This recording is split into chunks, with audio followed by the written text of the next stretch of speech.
آپ ان سے پوچھئے ذرا سوچو تو اگر تم پر اللہ کا عذاب رات کو یا دن کو آ جائے تو پھر مجرم لوگ آخر کس چیز کی جلدی مچا رہے ہیں؟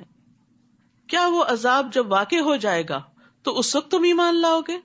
اب تمہیں یقین آیا جبکہ اسی کے لیے تو تم جلدی مچا رہے تھے. یعنی موت کے وقت انسان کے سامنے حقیقت کھل جاتی، یا کسی آفت کے ساتھ انسان گر جائے تو اس کو پتا چل جاتا ہے کہ قوت اللہ ہی کی ہے، سچائی وہی ہے جو قرآن و سنت میں ہمیں بتا دی گئی تھی. پھر ظالموں سے کہا جائے گا کہ ابدی عذاب کا مزہ چکھو، یہ تمہیں انہی کاموں کا بدلہ دیا جاتا ہے جو تم کرتے رہے. نیز وہ آپ سے پوچھتے ہیں آیا یہ واقعی سچ ہے؟ یعنی شک ہے انہیں قیامت کے آنے میں. آپ ان سے کہیے میرے رب کی قسم یہ بالکل سچ ہے اور تم اسے روک نہیں سکتے. جس کسی نے بھی ظلم کیا ہوگا اگر اس کے پاس روئے زمین کی دولت بھی ہو تو اس عذاب سے بچنے کے لیے دینے پہ آمادہ ہو جائے گا، اور جب وہ عذاب دیکھیں گے تو اپنی ندامت کو چھپائیں گے. ان کا فیصلہ پورے انصاف سے کیا جائے گا اور ان پر کچھ ظلم نہ ہوگا. سن لو جو کچھ آسمانوں اور زمین میں ہے سب اللہ ہی کا ہے. سن لو اللہ کا وعدہ سچا ہے مگر اکثر لوگ جانتے نہیں. هو یحیی و یمیت والیہ ترجعون، وہی زندہ کرتا ہے اور موت دیتا ہے اور اسی کی طرف تم لوٹ کر جاؤ گے. یا ایھا الناس، اے لوگو، قد جاءتکم موعظۃ من ربکم وشفاء لما فی الصدور وہدی ورحمۃ للمؤمنین. لوگو تمہارے پاس تمہارے رب کی طرف سے نصیحت آ چکی ہے، یعنی یہ قرآن پہنچ چکا ہے، یہ دلوں کے امراض کی شفا ہے، دلوں کی بے چینیوں کا علاج ہے. اللہ کا وعدہ سچا ہے اور مومنوں کے لیے ہدایت اور رحمت ہے. قرآن سینے کی بیماریوں کی شفا، یعنی دلوں سے گھٹن اور تنگی اور وسوسے اور برے خیالات اور فاسد ارادے اور بری نیتیں جو شیطان انسان کے دل میں ڈالتا ہے ان سب کو نکال دیتا ہے اور انسان کو اندر سے صاف ستھرا کر دیتا ہے. اسی طرح قرآن مجید عام بیماریوں کے لیے بھی شفا ہے، خاص طور پر سورۃ الفاتحہ. ابن قیم کہتے ہیں دلوں اور جسموں کی بیماریوں میں سے کوئی بیماری ایسی نہیں جس کا علاج اور اس کے سبب کی طرف رہنمائی کا ذریعہ قرآن میں موجود نہ ہو. تو اس نعمت اور اس رحمت اور ہدایت کے آنے پر ہمارا طرز عمل کیا ہونا چاہیے؟ قل بفضل اللہ وبرحمتہ فبذلک فلیفرحوا ھو خیر مما یجمعون. آپ لوگوں سے کہیے یہ کتاب اللہ کے فضل اور اس کی مہربانی سے نازل کی گئی ہے، لہٰذا انہیں اس پر خوش ہونا چاہیے. اس کو پا کر، اس کو پڑھ کے، اس کو سن کے، اس کو سمجھ کے، اس پہ عمل کر کے، اس کے ذریعے اپنا علاج کر کے، یہ ان تمام چیزوں سے بہتر ہے جو وہ جمع کر رہے ہیں. یعنی قرآن کو چھوڑ کر لوگ جن اور چیزوں میں مصروف ہیں اور ان کو پریفرنس دیتے ہیں، یہ قرآن اس سے زیادہ بہتر ہے. آپ ان سے کہیے کیا تم نے سوچا کہ اللہ نے تمہارے لیے جو رزق اتارا تھا اس میں سے تم نے خود ہی کسی کو حرام قرار دے لیا اور کسی کو حلال، تو کیا اللہ نے تمہیں اس کی اجازت دی تھی یا تم اللہ پر افتراء کرتے ہو؟ اور جو لوگ اللہ پر جھوٹ باندھتے ہیں ان کا قیامت کے دن کے متعلق کیا خیال ہے؟ اللہ تو سب لوگوں پر مہربان ہے لیکن اکثر لوگ شکر ادا نہیں کرتے. اے نبی تم جس حال میں بھی ہوتے ہو اور قرآن میں سے جو کچھ بھی سناتے ہو، اور اے لوگو جو کام بھی تم کر رہے ہوتے ہو، ہم ہر وقت تمہارے پاس ہوتے ہیں جب تم اس میں مشغول ہوتے ہو. زمین اور آسمان میں کوئی ذرہ برابر بھی ایسی چیز نہیں جو آپ کے رب سے چھپی رہ سکے. یعنی رب کے علم نے ہر چیز کو گھیرا ہوا ہے، اور ذرے سے بھی چھوٹی، یعنی قرآن کیا بتاتا ہے، ذرے سے بھی چھوٹی چیز ہے، ذرہ بھی ٹوٹ سکتا ہے اور بہت بڑی طاقت بن جاتا ہے، ایٹم بم بن جاتا ہے. تو ذرے سے بھی چھوٹی یا اس سے بڑی کوئی بھی چیز ایسی نہیں جو واضح کتاب یعنی لوح محفوظ میں درج نہ ہو. ہر چیز ریکارڈیڈ ہے. سبحان اللہ. اس لیے کوئی علم گمنے والا نہیں، یعنی اللہ کا علم لکھا ہوا بھی ہے. الا ان اولیاء اللہ لا خوف علیہم ولا هم یحزنون. سن لو جو اللہ کے دوست ہیں انہیں نہ کچھ خوف ہوگا نہ وہ غمگین ہوں گے. تو مومن پہ دنیاوی غم تو ہوتے ہیں، جیسے نبی صلی اللہ علیہ وسلم بیٹے کی وفات پر غمزدہ ہوئے تھے، لیکن مومن کا غم مستقل طور پہ برقرار نہیں رہتا. وقتی طور پر اس کو غم آتا ہے، پھر قرآن اس کے لیے شفا بن جاتا ہے، اللہ کی ہدایت، اور وہ اس غم سے باہر نکل آتا ہے. یعنی دائمی غم لاحق نہیں ہوتا. اسی طرح ذلت کا غم، دشمن کے غلبے کا غم، دین کے اقتدار کے ختم ہونے کا غم، یہ غم ہوتے ہیں لیکن پھر اللہ تعالیٰ تسلی بھی دیتا ہے. نبی صلی اللہ علیہ وسلم نے فرمایا اللہ کے بندوں میں سے کچھ لوگ ایسے بھی ہوں گے جو نہ نبی ہوں گے نہ شہید، مگر قیامت کے دن اللہ کے ہاں ان کے بلند مراتب و منازل کی وجہ سے انبیاء اور شہداء ان پہ رشک کریں گے. یہ کتنے خوش قسمت لوگ ہیں. صحابہ نے عرض کیا اللہ کے رسول ہمیں بتائیں وہ کون لوگ ہوں گے، کیونکہ ان کو نیکیوں کی ہرس تھی. آپ نے فرمایا یہ وہ لوگ ہوں گے جو آپس میں اللہ کی کتاب یا اللہ سے محبت کی بنا پہ محبت کرتے تھے. ان کی آپس کی محبت اللہ کی کتاب کی وجہ سے تھی، یعنی ان کے درمیان کامن چیز قرآن تھا، حالانکہ ان کا آپس میں نہ کوئی رشتہ تھا، نہ مالی لین دین تھا، کوئی بزنس ڈیلنگز نہیں تھی. بس اللہ کی قسم ان کے چہرے پر نور ہوں گے. وہ لوگ پر نور ہوں گے. جب لوگ خوف زدہ ہو رہے ہوں گے تو انہیں کوئی خوف نہیں ہوگا. جب لوگ غمگین اور پریشان ہو رہے ہوں گے تو انہیں کوئی غم اور پریشانی نہ ہوگی. پھر آپ نے اسی آیت کریمہ کی تلاوت کی، الا ان اولیاء اللہ لا خوف علیہم ولا هم یحزنون. تو سوچئے قرآن کس طرح انسان کو ہدایت بخشتا ہے، روشنی بخشتا ہے، دنیا اور آخرت کے غموں سے چھٹکارا عطا کرتا ہے. الذین آمنوا وکانوا یتقون، جو ایمان لائے اور اللہ کا تقوی اختیار کرتے ہیں. لہم البشری فی الحیاۃ الدنیا وفی الآخرہ، ان کے لیے دنیا میں بھی خوشخبری ہے اور آخرت میں بھی. اللہ کی باتوں میں کوئی تبدیلی نہیں ہوتی، یہ سچے وعدے ہیں. آزما کے تو دیکھیں، یہی بہت بڑی کامیابی ہے. ابو ذر کہتے ہیں میں نے نبی صلی اللہ علیہ وسلم سے عرض کیا، ایک آدمی خالص اللہ کے لیے کوئی کام کرتا ہے لیکن لوگ اس سے اس کے کام کی وجہ سے محبت کرنے لگتے ہیں. یعنی کوئی نیکی کا کام وہ کر رہا ہوتا ہے، لوگوں کے دلوں میں اس کی محبت آ جاتی ہے. آپ نے فرمایا یہ مومن کو جلد ملنے والی خوشخبری ہے. یعنی دنیا میں اس کو دکھا دیا جاتا ہے کہ تمہارے کام کی کیا قبولیت ہے. اے نبی کافروں کی باتوں پر آپ غمزدہ نہ ہوں. عزت تو تمام تر اللہ ہی کے لیے ہے. دنیا میں اگر کوئی آپ پہ جھوٹے الزام لگائے، آپ کی غلطیاں پکڑ پکڑ کے اچھالے، تو ان باتوں پہ غم نہ کریں، کیونکہ عزت اللہ کے پاس ہے اور اللہ ہی کی ہے. وہ سب کچھ سننے والا اور جاننے والا ہے. سن لو جو کچھ آسمانوں اور زمین میں ہے سب اللہ ہی کے لیے ہے. اب جو لوگ اللہ کو چھوڑ کر دوسرے شریکوں کو پکارتے ہیں وہ کس چیز کی اتباع کرتے ہیں؟ وہ تو محض ظن کے پیچھے لگے ہوئے ہیں. یعنی جن کا اللہ پہ بھروسہ نہیں، پھر وہ صرف خیالات کی دنیا میں ہیں، محض قیاس آرائیاں کر رہے ہیں. وہی تو ہے جس نے تمہارے لیے رات بنائی تاکہ تم اس میں آرام کرو اور دن کو روشن بنا دیا کہ اس میں کام کاج کر سکو. اس میں بھی ان لوگوں کے لیے نشانیاں ہیں جو حق بات سنتے ہیں. لوگوں نے کہہ دیا کہ اللہ نے کسی کو بیٹا بنا لیا ہے. وہ ایسی باتوں سے پاک ہے، اس کا کوئی بیٹا نہیں. وہ بے نیاز ہے. جو کچھ آسمانوں اور زمین میں ہے سب اسی کا ہے. تمہارے پاس اس کی کوئی دلیل نہیں. کیا تم اللہ کی نسبت وہ بات کہتے ہو جو تم جانتے نہیں؟ آپ ان سے کہیے کہ جو لوگ اللہ پر جھوٹ باندھتے ہیں وہ فلاح نہیں پا سکتے. تو اللہ کے بارے میں غلط بات مت کہیے، اپنے پاس سے باتیں بنا کے مت اللہ پہ چشمہ کیجیے. ان کے لیے جو فائدے ہیں دنیا میں ہی ہیں. یعنی من گھڑت دین پیش کر کے دنیا سے تو کچھ فائدے حاصل کر سکتے ہیں، پھر انہیں ہماری ہی طرف لوٹ کر آنا ہے. پھر ہم انہیں سخت عذاب کا مزہ چکھائیں گے کیونکہ وہ کفر کیا کرتے تھے. انہیں نوح علیہ السلام کا قصہ سنائیے جب انہوں نے اپنی قوم سے کہا، اے میری قوم، اگر تمہیں میرا کھڑا ہونا اور اللہ کی آیات سے نصیحت کرنا ناگوار گزرتا ہے تو میں نے اللہ پہ بھروسہ کر لیا ہے. تم یوں کرو کہ اپنے شریکوں کو ساتھ ملا کر ایک فیصلے پہ متفق ہو جاؤ جس کا کوئی پہلو تم سے پوشیدہ نہ رہے. یعنی آپس میں خوب مشورے کر لو، پھر جو کچھ میرے ساتھ کرنا ہو کر گزرو، بالکل مجھے مہلت نہ دو. کیونکہ ان کو یہ کانفیڈینس تھا کہ وہ جو کہہ رہے ہیں کر رہے ہیں وہ بالکل صحیح ہے، دشمنوں کی چالیں ان کو نقصان نہیں دیں گی. پھر اگر تم میری نصیحت سے اعراض کرتے ہو، منہ موڑتے ہو، تو میں تم سے کوئی مزدوری تو نہیں مانگتا، اجرت تو نہیں مانگتا جو بند ہو جائے گی. تم میرا نقصان کر دو گے. میرا اجر تو اللہ کے ذمہ ہے اور مجھے یہی حکم ہوا ہے کہ میں فرما بردار بن کر رہوں. مگر انہوں نے نوح کو جھٹلا دیا. ہم نے اسے جو اس کے ساتھ کشتی میں سوار تھے بچا لیا اور انہیں ان کا جانشین بنا دیا اور ان لوگوں کو غرق کر دیا جنہوں نے ہماری آیات کو جھٹلایا تھا. تو دیکھ لو کہ جو لوگ ڈرائے گئے تھے ان کا انجام کیا ہوا. پھر اس کے بعد ہم نے کئی رسولوں کو ان کی قوم کی طرف بھیجا جو واضح دلائل لے کر ان کے پاس آئے، مگر وہ لوگ ایسے نہ تھے کہ جس بات کو پہلے جھٹلا چکے تھے اس پر ایمان لے آتے. ایسے ہی ہم زیادتی کرنے والوں کے دلوں پہ مہر لگا دیتے ہیں. پھر اس کے بعد ہم نے اپنے معجزے دے کر موسیٰ اور ہارون کو فرعون اور اس کے درباریوں کی طرف بھیجا. وہ اکڑ گئے اور وہ تھے ہی مجرم لوگ.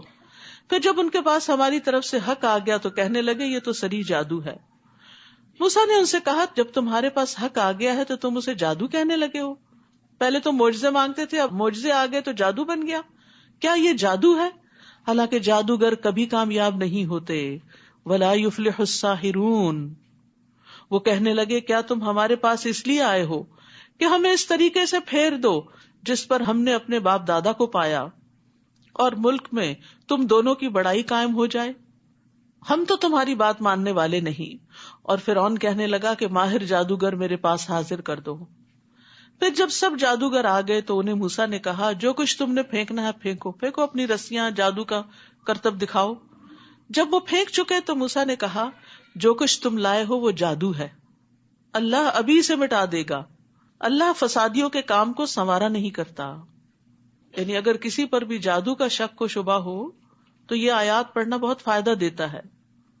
ما جئتم بہ السحر ان اللہ سیبطلہ، ریپیٹڈلی ان اللہ سیبطلہ ان اللہ سیبطلہ ان اللہ لا یصلح عمل المفسدین وَيُحِقُّ اللَّهُ الْحَقَّ بِكَلِمَاتِهِ وَلَوْ كَرِهَ الْمُجْرِمُونَ. اور اللہ اپنے حکم سے سچ کو سچ ہی کر دکھائے گا اگرچہ یہ بات مجرموں کو ناگوار ہو.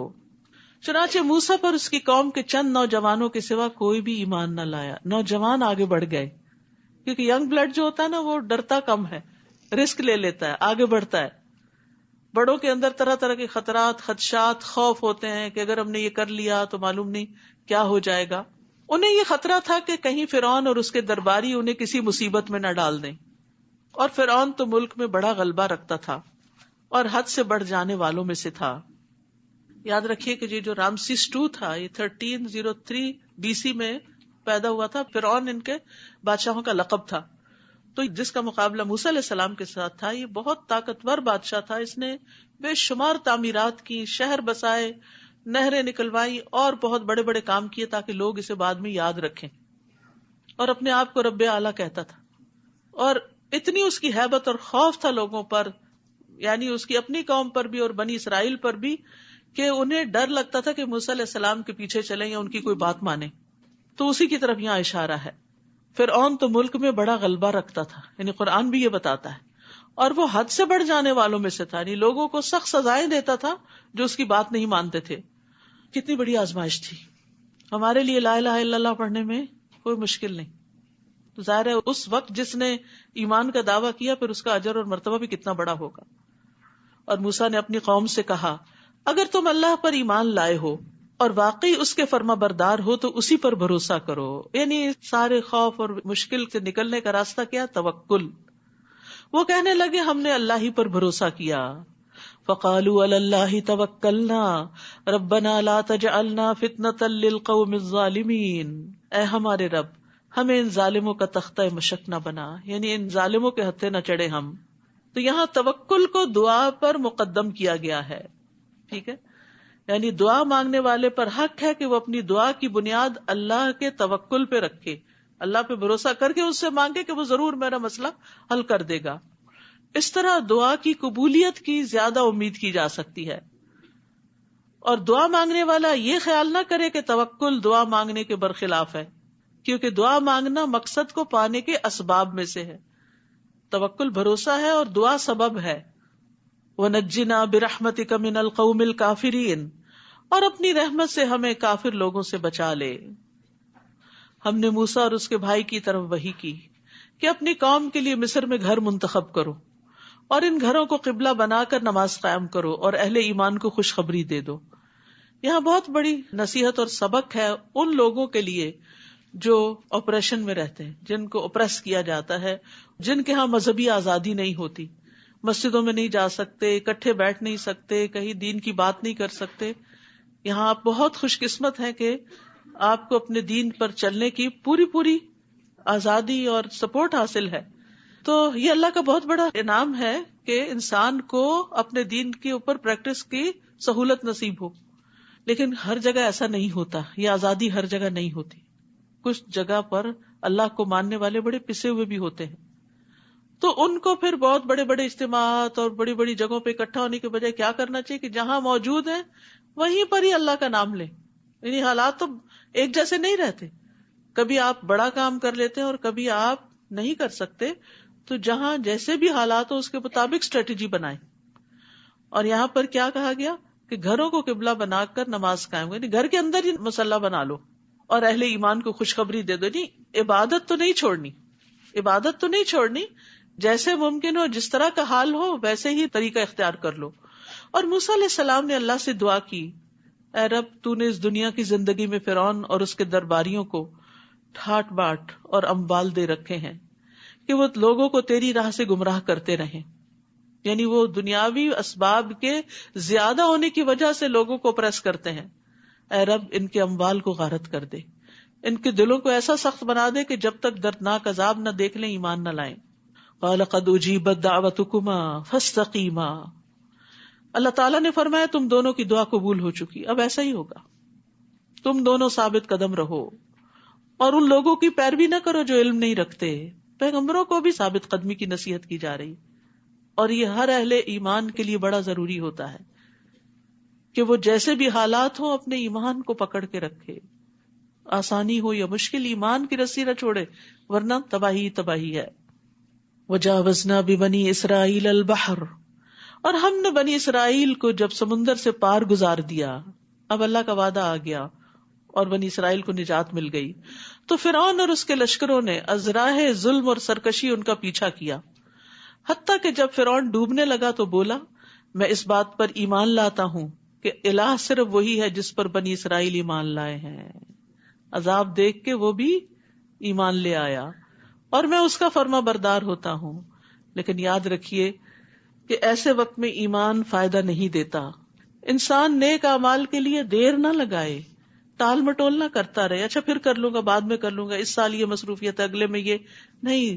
اللہ کی طرف آنا چاہتا ہے تو بس ڈیسائیڈ کر لے، آ جائے.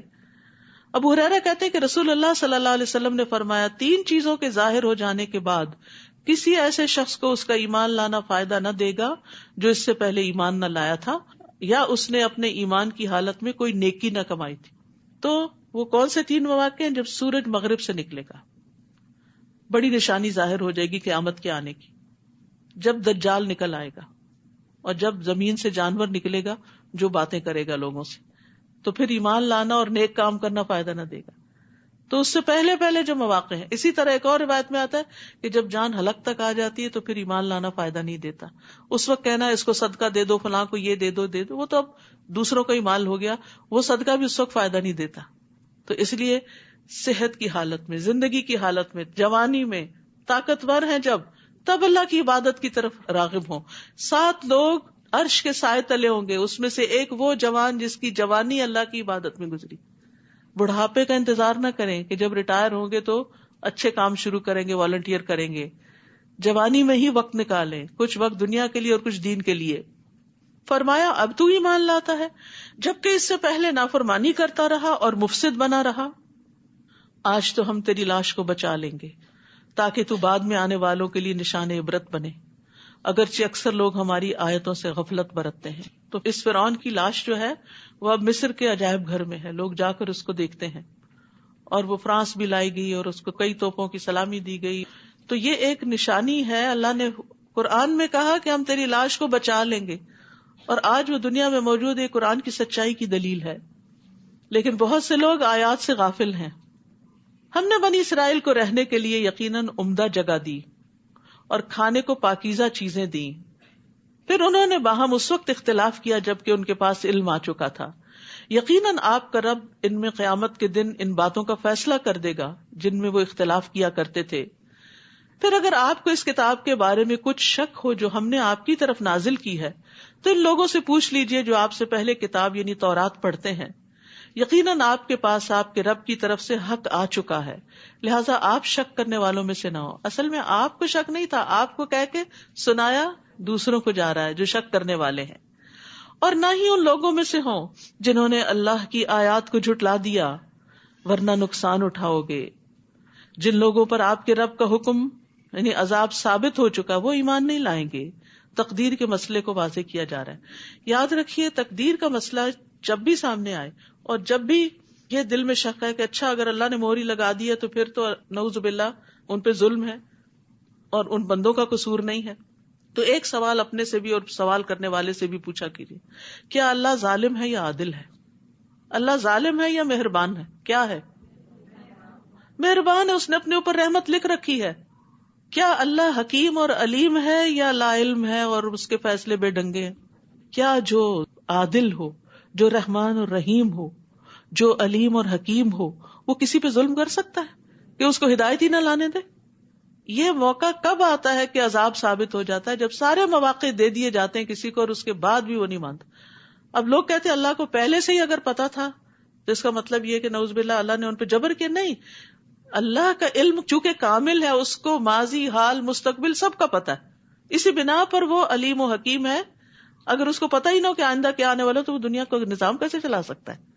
تو اس کا یہ علم ہونا کہ کون جنت میں جائے گا کون جہنم میں جائے گا، یہ ثابت نہیں کرتا کہ اس نے کچھ لوگوں پہ ظلم کر کے ان کو جہنم میں ہی پھینکنا ہے۔ اس نے سب کو آزادی دی، اختیار دیا، ہدایت کا راستہ بتایا، اب پھر لوگوں پہ چھوڑا اور ان کو عمل کی راہ دی ہے۔ کہ ابھی بات نہیں پڑھی تھی ہم نے، ان کا رب ان کے ایمان کی وجہ سے ان کو ہدایت دے گا۔ جو ایمان ہی نہ لائے، جو دلائل دیکھتے ہوئے بھی اپنی خواہشات کی بنا پر انکار کر دے، تو پھر اللہ تعالیٰ زبردستی بھی نہیں کرتا۔ تو جو لوگ تکبر کرتے ہیں، حق کو دیکھتے ہوئے قبول نہیں کرتے، اب دیکھیے نا، جب شامت آئی تو فرعون نے حق قبول کر لیا، تو پہلے کہاں تھے؟ جب اتنی نشانیاں، ید بیضا، عصا، سب کچھ دکھایا جا رہا تھا تو تم نہیں مانے تھے۔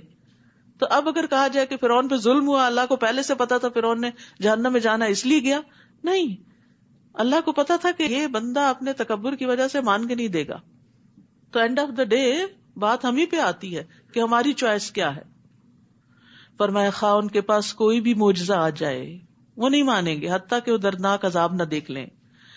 پھر کیا یونس علیہ السلام کی قوم کے سوا کوئی ایسی مثال ہے کہ کوئی قوم عذاب دیکھ کر ایمان لائے تو اس کا ایمان اسے فائدہ دے؟ فرعون عذاب کو دیکھ کر ایمان لایا، فائدہ نہ ہوا، لیکن قوم یونس کو ہو گیا۔ سچے دل سے گڑ گڑائے کیونکہ ان کے پیغمبر ان کو چھوڑ کے چلے گئے تھے، ابھی ان کے عذاب کا وقت نہیں آیا تھا، اس سے پہلے انہوں نے فائدہ اٹھا لیا۔ جب وہ ایمان لے آئے تو ہم نے دنیا کی زندگی میں ان سے رسوائی کا عذاب دور کر دیا اور ایک مدت تک انہیں سامان زیست سے فائدہ اٹھانے کا موقع دیا۔ اور اگر آپ کا رب چاہتا تو جتنے لوگ زمین میں موجود ہیں سب کے سب ایمان لے آتے، وہ زبردستی بھی مسلمان بنا سکتا ہے۔ پھر کیا آپ لوگوں کو مجبور کریں گے کہ وہ ایمان لائیں؟ آپ دیکھ رہے ہیں سورۃ یونس کا مزاج پوری عقائد پر بات ہوتی، اللہ پر ایمان، کتابوں پر ایمان، رسولوں پر ایمان، تقدیر پر ایمان، آخرت پر ایمان۔ تو یہ ایمان بڑھانے والی صورت ہے۔ پھر فرمایا کسی کے لیے یہ ممکن نہیں کہ وہ اللہ کے اذن کے بغیر ایمان لائے، اور اللہ تو لوگوں پر گندگی ڈالتا ہے جو عقل سے کام نہیں لیتے، یعنی عقل استعمال نہیں کرتے، ہدایت پاتے نہیں، تو پھر اللہ تعالیٰ بھی توفیق چھین لیتا ہے۔ آپ ان سے کہیے ذرا دیکھو تو آسمان اور زمین میں کچھ نشانیاں ہیں، مگر جو لوگ ایمان لانا ہی نہ چاہیں یہ نشانیاں اور تنبیہات ان کے کس کام آ سکتی ہیں؟ یعنی جو ہدایت چاہتا ہے اس کے لیے بڑے بڑے دلائل موجود ہیں۔ کیا یہ لوگ اس بات کا انتظار کر رہے ہیں کہ ان پر ویسے ہی برے دن آئے جیسے ان سے پہلے گزرے ہوئے لوگوں پر آ چکے، پچھلی قوموں کی طرح عذاب آئے؟ آپ ان سے کہیے اچھا تم بھی انتظار کرو اور میں بھی تمہارے ساتھ انتظار کرتا ہوں، پھر ہم رسولوں اور ایمان لانے والوں کو بچا لیتے ہیں۔ پچھلی ساری قوموں کا انجام یہی ہوا، یہی ہمارا طریقہ ہے کہ مومنوں کو بچا لینا ہمارے ذمہ ہوتا ہے، یہ اللہ کی خاص مدد ہوتی ہے۔ قل یا ایھا الناس، کہہ دیجئے اے لوگو، اگر میرے دین کے بارے میں تمہیں کوئی شک ہے تو میں ان کی عبادت نہ کروں گا جن کی تم اللہ کو چھوڑ کر عبادت کر رہے ہو، میں تو اسی اللہ کی عبادت کرتا ہوں جو تمہیں موت دیتا ہے، کہ تم موت کے وقت اپنے آپ کو بچا نہیں سکتے، عاجز ہو، اور مجھے یہی حکم ہوا ہے کہ میں ایمان لانے والوں میں سے ہو جاؤں۔ کس طرح عاجز کیا گیا؟ کوئی ڈاکٹر، کوئی دنیا کا بڑے سے بڑا انسان کسی کو موت کے منہ سے نہیں نکال سکتا، موت انسان کو عاجز کر کے رکھ دیتی۔ موت بتاتی ہے کہ کوئی اور ہے جس کا حکم چلتا ہے۔ نیز یہ کہ آپ یکسو ہو کر اسی دین اسلام کی طرف اپنا رخ قائم رکھیے اور شرک کرنے والوں میں سے نہ ہوئیے، اور اللہ کے سوا کسی کو مت پکاریں جو نہ آپ کو کچھ فائدہ پہنچا سکتا ہے اور نہ نقصان، اگر آپ ایسا کریں گے تو تب یقیناً ظالموں میں سے ہو جائیں گے۔ وَإِن يَمْسَسْكَ اللَّهُ بِضُرٍّ فَلَا كَاشِفَ لَهُ إِلَّا هُوَ، اور اگر اللہ آپ کو کوئی تکلیف پہنچانا چاہے تو اس کے سوا کوئی دور کرنے والا نہیں۔ اور اگر اللہ آپ سے کوئی بھلائی کرنا چاہے تو اسے کوئی ٹالنے والا نہیں.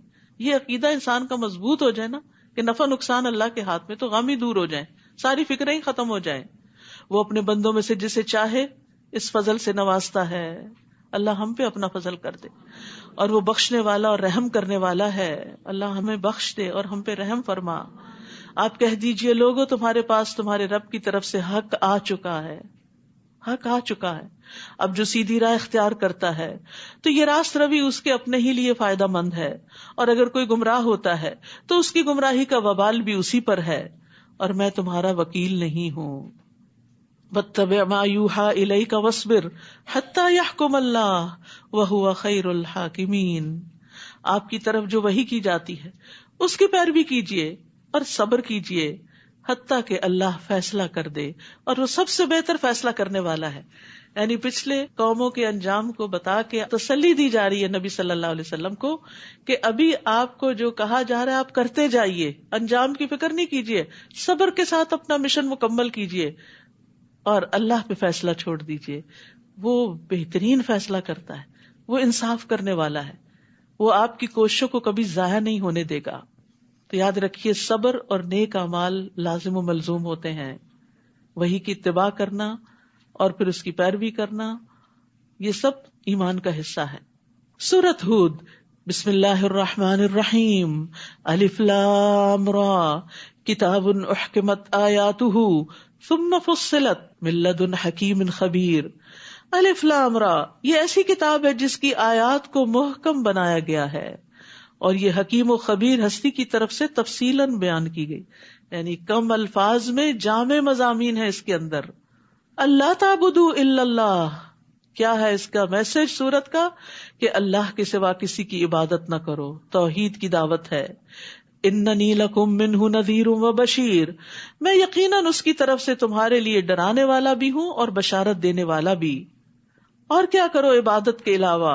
وَأَنِ اسْتَغْفِرُوا رَبَّكُمْ ثُمَّ تُوبُوا إِلَيْهِ، اور یہ کہ اپنے رب سے معافی مانگو اور اس کے حضور توبہ کرو. استغفار وہ ایک خاص مدت تک تمہیں اچھا سامان زندگی دے گا.